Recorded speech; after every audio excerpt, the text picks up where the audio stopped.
Hollywood సినిమాల్లో ఎమోషన్లతో మనకెందుకు చెప్పు. సో సినిమా ట్రోజన్ వారు గుర్రం కూడా ఏం బాగాలేదు. గుర్రం అసలు బాగాల. మనం అంటే నేనేమంటాను, కనపడాలి కదా, $250 మిలియన్ ఖర్చు పెట్టినప్పుడు విఎఫ్ఎక్స్ కనపడాలి కదా నాన్న. కనపడలే అసలు. ప్రొడక్షన్ ఇల్లు మొత్తం అంతా ఉన్నప్పుడు వాళ్ళ విలువలు తెలియాలంటే మనకు అక్కడైనా అట్టపెట్లు కనపడాలి, కనపడాలి. హలో గైస్, వెల్కమ్ టు మగాడి రివ్యూస్. నేను రివ్యూ సామ్రాట్ క్రాంతి కుమార్. నేను రివ్యూ యో సామ్రాట్ క్రేజీ టోనీ. నాకు గత 25 సంవత్సరాల నుంచి మూవీ రివ్యూస్లో అపారమైన అనుభవం ఉంది. నాకు 20 సంవత్సరాల నుంచి ఉంది. సో ఈరోజు మనం రివ్యూ ఇవ్వబోతున్న మూవీ క్రిస్టోఫర్ నోలన్ నటించిన దర్శకత్వం వహించిన క్రిస్టోఫర్ నోలన్ దర్శకత్వం వహించిన ది ఒడిస్సీ అనే మూవీ అనమాట. యాక్చువల్గా మేము ఫస్ట్ రోజే ఆ సినిమాకి వెళ్దాం అనుకున్నాం, కానీ మాకు టికెట్లు దొరకలేని పక్షంలో మేము రెండో రోజు నువ్వు రికార్డింగ్ ఉంది ఈరోజు కుదరలు, రేపు వెళ్తా ఉన్నావు ఏంటి చెప్పాక ఇప్పుడు కట్ చేయదు. సో రెండో రోజు 2 గంటలకి సినిమా చూడటం జరిగింది. సో ఆ సినిమా రివ్యూ స్టార్ట్ చేసే ముందు మీకు ఇలాంటి అద్భుతమైన వీడియోలు, కనువిప్పు కలిగించే వీడియోలు, మీ హృదయాన్ని కలిచివేసే వీడియోలు, హృదయాన్ని ఆనందపరిచే వీడియోలు, ఇలాంటి ఎన్నో రకాల వీడియోలు కావాలనుకుంటే వెంటనే మన ఛానల్ని సబ్స్క్రైబ్ చేసుకుని పక్కన ఉన్న గంట సింబల్ కూడా యాక్టివేట్ చేయండి. అండ్ లైక్ కొట్టడం మాత్రం మర్చిపోవద్దు, కామెంట్ కూడా చేయండి. అండ్ రివ్యూ ఎలా అనిపించిందో మీకు కామెంట్ చేయండి. సినిమా గురించి ఎవరు కామెంట్ చేయొద్దు. సో ది ఒడిస్సీ, సో దీని గురించి చిన్న ఇంట్రొడక్షన్ ఏమన్నా ఇద్దాం. నాకైతే మాత్రం అసలు నా 200 loss Kranti. Cinema in case మీరు సినిమా చూడాలనుకుంటే ఫస్ట్ ఆఫ్ ఆల్ మీకు ఇది గ్రీక్ మిథాలజీ గురించి ఏం తెలియకుండా జస్ట్ సినిమాకి వెళ్తే మాత్రం మీకు అసలు ఏం అర్థం కాదు గైస్. ఒకవేళ మీరు అది ఎంజాయ్ చేయాలనుకుంటే అది వేరే విషయం, కానీ సో దాంట్లో పేర్లేంటి వీళ్ళేంటి వాళ్ళేంటి మీకు అర్థం కావచ్చు. 30 seconds లో తెలిసినా కానీ అర్థం కాదు. యాక్చువల్గా ఒక 25 సంవత్సరాల సినిమా రివ్యూ ఎక్స్పీరియన్స్ ఉన్న ఒక వ్యక్తిగా 30 సెకండ్లో మీకు గ్రీక్ మిథాలజీ అంటే ఒడిస్సీ సినిమా చూసే ముందు మీరు తెలుసుకోవాల్సిన విషయం ఏంటనేది మీకు ఒక 30 సెకండ్స్లో చెప్పేస్తాను. యాక్చువల్గా ట్రాయ్, స్పార్టా అని 2 ఉంటాయి అన్నమాట. సో ట్రాయ్లో ఏంటంటే ప్యారిస్ అన్న ఒక అతను ఉంటాడు, యువరాజు, వాళ్ళన్న హెక్టార్ ఉంటాడు. సో ఇటు స్పార్టాలో మెలనస్ అని ఒక రాజు ఉంటాడు, వాళ్ళన్న ఎగ్మామ్నన్ అనమాట. సో వీళ్ళు రాజులు అట్లా రాజ్యాలకు వెళ్ళి తెలిసినాయే కదా మనకి, బిజినెస్లు కలుసుకోవటం, షేక్ హ్యాండ్ ఇచ్చుకోవటం ఇవన్నీ జరుగుతూ ఉంది కదా. సో అట్లా హెక్టార్ అన్న ప్యారిస్ వెళ్తారనమాట, ఇది స్పార్టాకి వెళ్తారు. వెళ్ళిన తర్వాత అక్కడ హెలెన్ ఉండిద్ది. హెలెన్ వచ్చేసి మెనలస్కి వైఫ్ అనమాట. She is the most beautiful women on earth according to Greek mythology. She is the most beautiful women. ఇంకా అంత మించిన అందగతి లేదనమాట ప్రపంచంలో. మన ప్యారిస్ వెళ్ళంగానే ఆమెను చూసి పడిపోతాడు, లవ్ చేస్తాడు. సో ఇక్కడ ఏంటంటే హెలెన్కి మన మెనలస్ అంటే అంత పెద్దగా ఇష్టం ఉండదు, మనోడు సరిగ్గా ట్రీట్ చేయడం అనమాట. సో ఈమె కూడా లవ్లో పడిపోయిద్ది, మనోడు తీసుకొని వెళ్ళిపోతాడు. వెళ్ళిపోయినందుకు మనోడికి కోపం వచ్చేసిద్ది. వాళ్ళన్న ఎగ్మామ్నన్ పెద్ద రాజు అనమాట. సో ఈ రాజులందరినీ గ్యాదర్ చేసి ట్రాయ్కి తీసుకెళ్తాడు. దాంట్లో మన ఒడిస్సీ కూడా ఉంటాడు అనమాట. ఒడిస్సీ ఏంటంటే చాలా తెలివిగలవాడు. సో వెళ్తారు, యుద్ధం చేస్తారు. కాకపోతే ట్రాయ్ ఏంటంటే చాలా పవర్ఫుల్ రాజ్యం అనమాట, దాన్ని ఓడించడం అంత ఈజీ కాదు. వీళ్ళు ఓడిపోతున్న స్టేజ్కి వచ్చేస్తారు. ఎగ్మామ్నన్, మెనలస్ వీళ్ళంతా కొంచెం ఓడిపోయే స్టేజ్కి వస్తే మనోడు ఏం చేస్తారంటే, ఒడిస్సీ ఏం చేస్తారంటే ఒక ట్రోజన్ వార్ ఒకటి తయారు చేసి గిఫ్ట్ లాగా అక్కడ పడేసి మేము ఓడిపోయాం అన్నట్టు వెళ్ళిపోతారు. కానీ దాంట్లో ట్రోజన్ వార్లు వీళ్ళు ఉంటారు అనమాట. సో లోపలికి వెళ్తారు, గుర్రంలో ట్రోజన్ హార్స్లో ఉంటారు. లోపలికి వెళ్ళిన తర్వాత నైట్ టైం బయటకు వచ్చి వాళ్ళందరినీ ట్రాయ్ మొత్తాన్ని నాశనం చేసేస్తారు. తర్వాత వీళ్ళు రిటర్న్ అవ్వాలన్నమాట.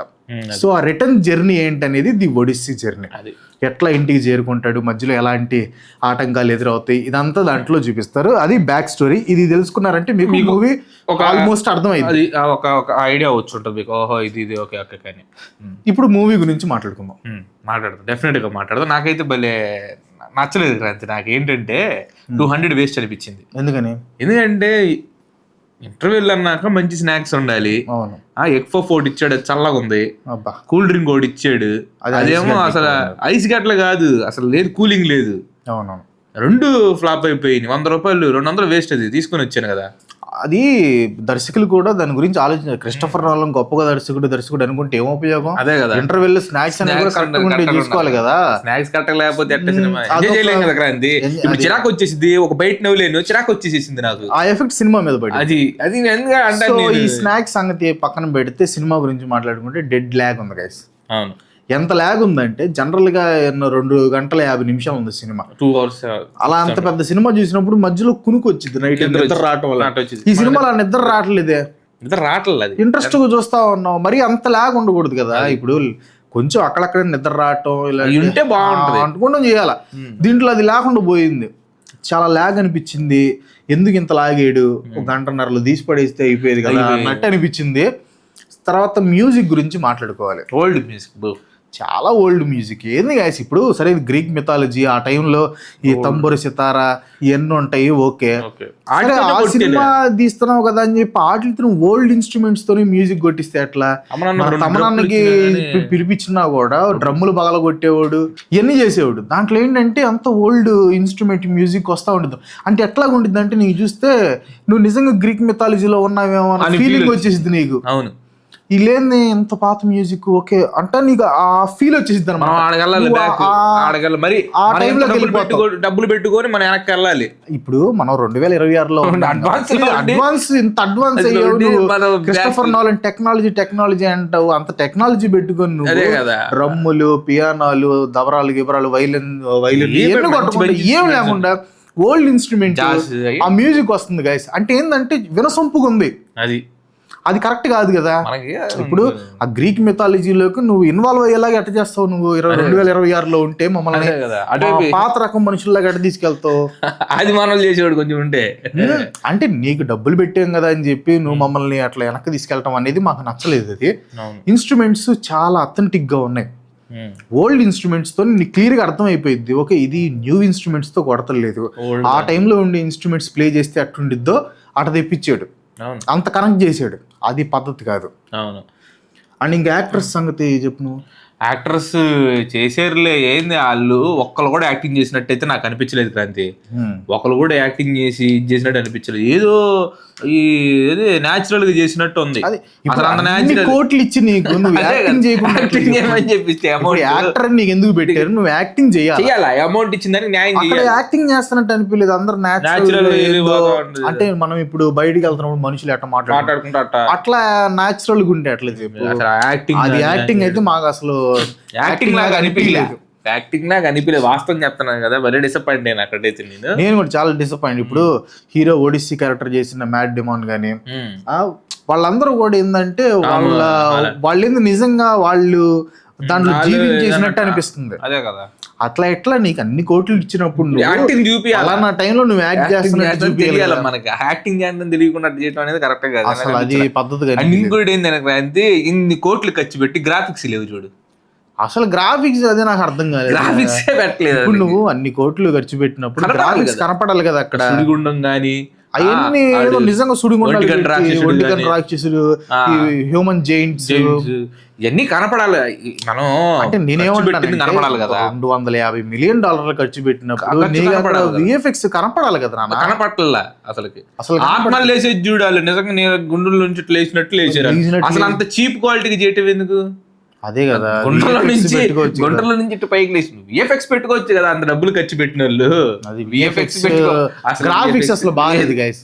ఎందుకంటే అంత న్యాచురల్ గా ఉన్నట్టు ఉంది, 100% రియల్ గా.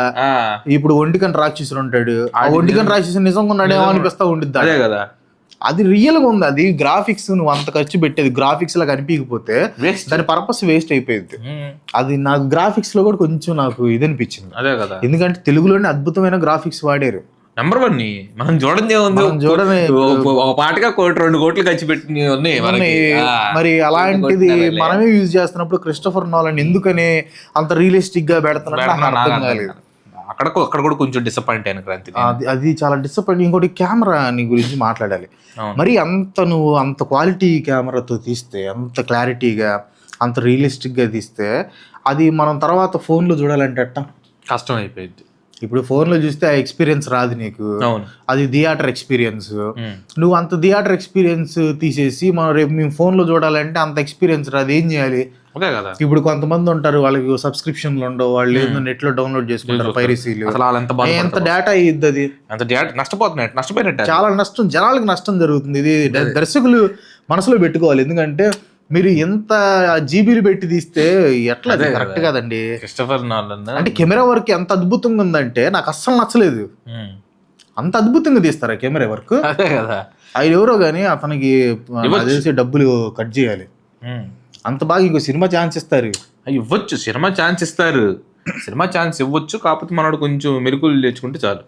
మెలకులు నేర్చుకోవాలి. అంటే కొన్ని కెమెరా యాంగిల్స్ సరిగ్గా పెట్టలేదు. అంటే మనం ఎన్నో సినిమాలు చూసిన అనుభవంతో చెప్తున్నాం కాబట్టి కొన్ని కెమెరా యాంగిల్స్ సరిగ్గా పెట్టలేదు. అది కొంచెం డిసప్పాయింట్మెంట్ అయింది. అండ్ ఇంకా క్రిస్టఫర్ నోలన్ గురించి మాట్లాడితే ఏందో పెద్ద గొప్ప దర్శకుడిలా చెప్తారు, ఓవర్ హైప్ ఇస్తా ఉంటారా. అవును, అంత పెద్ద ఏం పొడిచాడు ఇప్పుడు. అవును కదా, వరల్డ్ హైయెస్ట్ గ్రాసింగ్ డైరెక్టర్స్ లో 7th place లో ఉన్నాడు. తక్కువ సినిమాలు తీసినా కూడా 7th place లో ఉన్నాడు. ఎవడు గొప్ప చెప్పది. అదే కదా, ఏందో పెద్ద గొప్ప విషయంలో చెప్తాడు. ఇప్పుడు టెనెంట్ అనే సినిమా ఉంది, దాంట్లో బోయింగ్ 717 నిజంగా పేల్చిపడేసాడు. ఎవడికి గొప్పది చెప్పు. అదే కదా, నువ్వు ఎవడు అంత అవసరం ఏందో గ్రాఫిక్స్ లో పేల్చుకో. నువ్వు అది దాన్ని నిజంగా పేల్ చేసి నేను గొప్ప దర్శకుడు అంటే మేము ఒప్పుకోం. అది నిజం షిప్పులే చేసినట్టున్నాడు, పగలబడతాడు మనిషి. అవి ఏంది నువ్వు దీంట్లో డార్క్ నైట్ లో ట్రక్ ని యువతలు అట్టబడితే. అదే కదా, అంత పెద్ద ట్రక్, మళ్ళీ అంత పెద్ద ట్రక్ ని పడేసాడు. ఇట్లాంటి ఖర్చులు ఎక్కువ అవుతున్నాయి క్రాంతి, గ్రాఫిక్స్ చూపిడు. మళ్ళీ ఇప్పుడు నువ్వు ఓపెన్ హైమర్ లో కూడా తీసుకుంటే బాంబు నిజంగా బాంబులు పేలుతున్నాడు. ఇది ఇప్పుడు అదే సినిమా పేరు గుర్తురాట్లా. మొత్తం స్టోరీ అంతా స్క్రీన్ ప్లే వెనక్కుండిద్ది. ఆ మొమెంటో సినిమాలో అయితే కొన్ని సీన్లు బ్లాక్ అండ్ వైట్ లో ఉంటే, కొన్ని సీన్లు కలర్ లో ఉంటే, రెండు కలుస్తాయి. అసలు అద్భుతమైన స్క్రీన్ ప్లే అది. అయితే నువ్వు గొప్ప దర్శకుడు అవుతావా? అదే కదా, నువ్వు అద్భుతమైన స్క్రీన్ ప్లే తీసావు, నువ్వు ఎక్స్ప్లెయిన్ కూడా చేసావు. ఇదిగో ఇట్లా వెళ్ళిద్ది, ఇట్లా గీసావు, ఇక్కడ బ్లాక్ అండ్ వైట్, ఇక్కడ కలర్, చివరికి వచ్చేలా ఈ కరువు దగ్గర రెండు కలిస్తే అది క్లైమాక్స్ అని చెప్పి అద్భుతంగా ఉంది. So what. అదే కదా, దానివల్ల నువ్వు గొప్ప దర్శకుడు అయిపోతే ఇంకా అలాంటి అద్భుతాలు ఎన్ని చేసిన వాళ్ళు ఉన్నారు. అని ఇంకోటి ఇన్సెప్షన్, దాంట్లో వీళ్ళు ఇట్లా తిరిగేది ఉంటుంది చూసావా, రూమ్ తిప్పినట్టు తీసి అది ఎప్పుడో దానికి గొప్ప విషయం అయిపోతే అట్ట. ఇది ఆ టెక్నిక్ ఎప్పుడో కొదమ సింహంలో చిరంజీవి గారు దాని మీద డాన్స్ చేసి నువ్వు ఇన్సెప్షన్ లో ఊరక ఒక డబ్బా తిప్పితే గొప్ప దర్శకుడు అయిపోతావా? అదే కదా, ఇదేంది ఈ అద్భుతమైన సినిమాలు అయితే నువ్వు గొప్ప. ఏంటంటే మనోళ్ళు మన దర్శకుల్ని వాళ్ళని ఎంకరేజ్ చేయకుండా పాశ్చాత్య దేశాల వాళ్ళని ఎంకరేజ్ చేసి వాళ్ళ డామినేషన్ ఏంది మన మీద. అదే కదా, సినిమా బాగుంటే ఇచ్చేస్తారా ఏంది? అదే సినిమా బాగుందంటే ఇచ్చేస్తారు ఏంది? ఇది రియలిస్టిక్ గా తీసాడు సినిమా అంతా, గ్రాఫిక్స్ లేకుండా. ఇప్పుడు మా కాంతారా మూవీ ఉంది, అద్భుతమైన సినిమా. దాన్ని నువ్వు హైప్ చేయాలి, హైప్ చేసాం, మంచి కలెక్షన్స్ వచ్చినాయి. కానీ వీళ్ళకి ఎక్కువ వస్తున్నాయి కదా మనకంటే. ఇప్పుడు అది ఎన్ని 1000 crores అట్లా రావాలి, అంతకు మించి రావాలి. నీకు ఒక ఎగ్జాంపుల్ చెప్తా, మనకి ఎన్ని వ్యూస్ వస్తున్నాయి? మనకా మా ఏదో 30-40 కంటే అల్టర్లా. మిస్టర్ బీస్ట్కి ఎన్ని వస్తున్నాయి? 30-40 మిలియన్ వస్తున్నాయి. అవును. నువ్వు మనము చేసేది వీడియో, అది వీడియో, కాకపోతే అది ప్రొడక్షన్ కాస్ట్ ఎక్కువ, దానికి విజిబిలిటీ ఎక్కువ, సో ఆ మార్కెట్ ఎక్కువ, ఆ రేంజ్ లో అట్లా వస్తాయి. కానీ ఇప్పుడు అసలు మన సినిమా గురించి మాట్లాడుతున్నాం ఇక్కడ, నాకు కన్ఫ్యూజన్ వచ్చేస్తుంది క్రాంతి. సినిమా మూవీ గురించి మాట్లాడుతున్నాం, మూవీ గురించి కన్ఫ్యూజన్ గా ఉంది. ఏం మాట్లాడుతున్నావు? ఏదో క్రిస్టఫర్ నోలన్ గురించి ఏదేదో మాట్లాడుతున్నావు. నీకేంటంటే బిట్లు కట్ చేసే వాళ్ళు ఎక్కువ అయిపోయారు. ఇప్పుడు ఆ బిట్లు కట్ చేసి ఆడవాడికి పెట్టేసేసి పంపించారు అనుకో, క్రిస్టఫర్ నోలన్ దగ్గర దాకా దానికి పరిస్థితి ఏంది? అట్టనే క్రేజీ బ్రోస్ అయిపోయిందంట. అంతే అంతే, అదే చూస్తాను వాస్తవానికి. మన మంచికే నువ్వు సినిమా గురించి మాట్లాడమంటే నువ్వు డైవర్ట్ చేస్తున్నావు. సో అది అంటే క్రిస్టఫర్ నోలన్ అంత గొప్ప దర్శకుడు కాదనేది నా ఉద్దేశం. నేను ఎంతో మంది గొప్ప దర్శకులను చూశాను.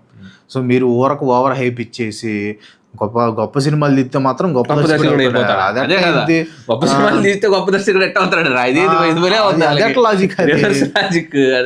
ఇప్పుడు ఆయన మంచి మంచి కలెక్షన్స్ వచ్చినాయి, అయితే గొప్ప సినిమాలు తీసాడు, అయితే కొంచెం ఇంటెలెక్చువల్, అసలు జనాలు ఆలోచిస్తే కానీ అర్థం కాని సినిమాలు తీసాడు.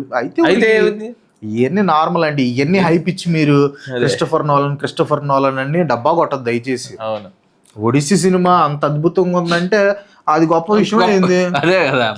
తీస్తే బాగొచ్చింది. కానీ ఆ కెమెరా ఇస్తే మేము కూడా అంత క్లారిటీ తీయట్లా, అది పెద్ద విషయం ఏంది లేదు. కానీ లేకుండా తీసాడు, నాకు అది మైండ్ పోతుంది ఫస్ట్ థింగ్. అని ఇంకోటి ఏంటంటే ఆ సెట్లు గాని, ఆ సెట్లు అంటే ఏన్షియంట్ గ్రీక్ లో సెట్ షూటింగ్ ఏరియా క్యాసిల్ అది అంటారు దాన్ని, క్యాసిల్ అంటే రాజు ఏదో ఒకటి రాజ్ దర్బార్ కదా దాన్ని ఏమంటారు, కోట, రాజకోట. సో అవన్నీ చాలా అంటే ఆ రోజుల్లో ఉన్న వాటిని నిజంగా తీసినట్టు అనిపించింది. అది అంత నచ్చలేదు నాకు. నేను కూడా అదే అనుకున్నాను, ఎందుకంటే నేను బేసిక్ చెప్తున్నాను అంటే సెట్ వేసి ఉంటుంది అదిరిపోయి ఉంటుంది అక్కడికి. అవును, ఈ లొకేషన్స్ అని కూడా చాలా న్యాచురల్ గా అనిపించింది నాకు. ఆడంతా ఖర్చు తగ్గించుకున్నాడు నైస్ గా. ఎంత న్యాచురల్ గా అనిపించింది అంటే అది అట్లా సెట్లు, నువ్వు అంత సెట్ డైరెక్టర్ ఎందుకు నీకు నాకు అర్థం. అదే కదా set director, art director set వేసినట్టు కనపడాలా. అదే సెట్ డైరెక్టర్ అంత ఒరిజినల్ గా ఉంది అసలు. ఒకటి ఇది ఇతాకా అయితే సముద్రంకి పక్కనే ఉండిద్ది, నిజంగా కోటలాగా ఎంత అద్భుతంగా ఉంది అసలు. ఆ లొకేషన్స్ ఎందుకు పెడతాం అంటే లొకేషన్స్ అన్ని అద్భుతంగా ఉన్నాయి, లొకేషన్స్ అంత అద్భుతమైన ఎందుకు పెడుతున్నారు అనేది నాకు అర్థం కాదు. నాకు కూడా కన్ఫ్యూజన్ వచ్చింది, నాకు కూడా మధ్యలో కన్ఫ్యూజన్ వచ్చింది. ఎందుకంటే నీకు ఎంత ఆర్టిస్టులు ఉన్నప్పుడు, ప్రొడక్షన్ ఇళ్ళు మొత్తం అంతా ఉన్నప్పుడు వాళ్ళ విలువలు తెలియాలంటే మనకు అక్కడైనా అట్టపెట్టలు కనపడాలి, నాలుగు. ఆ అట్టపెట్టలు లేకుండా నువ్వు న్యాచురల్ తీస్తే అది మరి కష్టమే కదా. ఆ గోడలు కూడా చూడు, ఆడ కూర్చునేది Tom Holland Hollywood Tom Holland మనోడు కూర్చునేది కూడా అసలు అది యాజ్ ఇట్ ఈజ్ ఉంది. అప్పుడు పూర్వం కట్టిన గ్రీక్ కట్టడాల్లాగే ఉంది అది. అవునవును. ఇంకోటి గోడల గేట్లు మనోడు ప్రయాణించే సముద్రం గానీ, తర్వాత ఒక లేడీ దగ్గరికి వీళ్ళు తినడానికి, అంటే కొంచెం స్పాయిలర్ అలర్ట్ అనుకోండి, వీళ్ళు తినడానికి ఒక ప్లేస్కి వెళ్తారు, ఒక లేడీ అక్కడ. ఆ ప్లేస్ కూడా ఎంత మెస్మరైజింగ్ గా ఉందంటే వీళ్ళు ట్రావెల్ చేసే కానీ షిప్పులు కానీ అసలు అద్భుతం. అట్లాంటివి అసలు కరెక్ట్ కాదు పెట్టడం అనేది నా ఉద్దేశంలో. అండ్ ఇంకోటి స్పాయిలర్ అలర్ట్ అనుకోండి, వీళ్ళు వెళ్తారు, పైకి వెళ్తారు, ఫుడ్ పెట్టమంటే ఫుడ్ పెట్టింది భయంకరంగా. పెట్టిన తర్వాత వాళ్ళ మొఖాలని అట్ట చేసి పందులుగా మార్చింది. నేను అది మ్యూట్ చేసేసి వేరేది వేస్తాను నేను. ఎందుకు? స్పాయిలర్ ఎఫెక్ట్ అన్నావు కదా, స్పాయిలర్ అన్నావు, నీ చెప్పింది తీసేస్తా క్రాంతి. వాళ్ళకి కొంచెం స్పాయిలర్, వాళ్ళకి వద్దు పెట్టట్లే కానీ. సో ఏంటంటే ఆమె ఇట్లా మారుస్తున్నప్పుడు అక్కడ నీ గ్రాఫిక్స్ లాగా అనిపించలేదు, చాలా న్యాచురల్ గా ఇట్లా మారుస్తున్నట్టు అదంతా చాలా న్యాచురల్ గా అనిపించింది. నువ్వు ఇంత గ్రాఫిక్స్ టీంని పెట్టుకుని అంత ఇది బొమ్మలతో చేయటం అనేది నాకు అది అంతగా నచ్చలేదు. లొకేషన్స్ మాత్రం అద్భుతమైన లొకేషన్స్ పెట్టారు. అది సినిమాలో అలాంటి లొకేషన్స్ పెట్టకూడదు, ఎందుకంటే జనాలకి చూసినప్పుడు మనం కూడా అక్కడికి వెళ్ళాలి అనే ఫీలింగ్ వచ్చేసింది ఆల్రెడీ చాలా మందికి. సో అక్కడికి వెళ్ళలేకపోతున్నాం అనే బాధ వచ్చింది. సో జనాల్ని డిప్రెషన్ లోకి నెట్టే ప్రయత్నం అయితే క్రిస్టోఫర్ నాలన్ చేసినట్టు క్లియర్ గా అర్థం అవుతుంది దీన్ని బట్టి. అండ్ యాక్షన్ సీన్స్ కూడా చాలా అద్భుతంగా ఉన్నట్టు అనిపించింది నాకు. ఎందుకు క్రాంతి మన యాక్షన్ సీన్స్ తో పోల్చుంటే అసలు యాక్షన్ సీన్స్ క్రాంతి అంటే ఆ టైప్ యాక్షన్ సీన్స్ మనం ఆల్రెడీ ఇండియాలో ఎన్నో తీసాం. కోట గాల్లో వెళ్ళిపోవాలి, వెళ్ళిపోవాలా, వెళ్ళటం కాదు, కింద కొట్టి స్టప్ పడి మళ్ళీ పైకి లేస్తారు కదా. మరి అది అంటుంది, అది ఇంపాక్ట్ అంటే అసలు ఈ దీంట్లో లేవు కదా, ఇది కనపడలేదు కదా. ఒక్క షాట్ చూశాను నేను, విసిరేసినప్పుడు కొంచెం గుచ్చుకొని వెనక్కెళ్తాడు, అది ఒక్కటి నాకు కొంచెం రియలిస్టిక్ గా అనిపించింది మనలాగా.